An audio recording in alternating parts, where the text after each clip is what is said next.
திமுக அதிகமான சீட்டு குடுக்குமா? இல்ல காங்கிரஸ் வந்தா வாங்கன்னு குறைச்சலான சீட்டு குடுக்குமா? ஆட்சியில பங்குன்றது ரூல்ட் அவுட். இனிமே திமுக ஆட்சியில பங்குன்றது காங்கிரஸ் கிட்ட ஒத்துக்க மாட்டாங்க. எந்த கட்சியிலையும் அவங்க ஒத்துக்க திமுக, மாட்டாங்க. அதிமுக 2மே அதே முடிவுல தான் அது வந்து இருக்காங்க.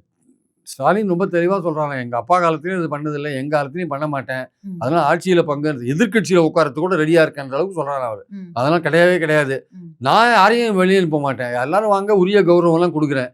ஆனா அதுக்குன்ட்டு என்ன மிரட்டி நீங்க சீட்டு வாங்குறது, ஆட்சியில பங்கு வாங்குறது அதெல்லாம் வந்து கிடையாது. நான் தனித்தே மெஜாரிட்டி வந்தா நாங்க அவங்க என்ன கேட்கறாங்க, ம்.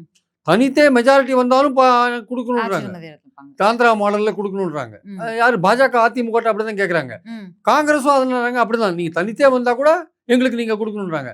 அந்த கதையே வேண்டாம். ஒருவேளை இழுபறியா இருந்தா வேணா கொடுக்கலாமே தவிர, தனித்தே நாங்க வந்தோம்னா உங்களுக்கு கிடையவே கிடையாது அப்படின்றது 2 கட்சியும் தெளிவா இருக்காங்க. ம். அதனால அந்த விஷயத்துல வந்து அதிமுகவுக்கும் பாஜகவுக்கும் மோதல் கண்டினியூ ஆயிட்டு இருக்கு.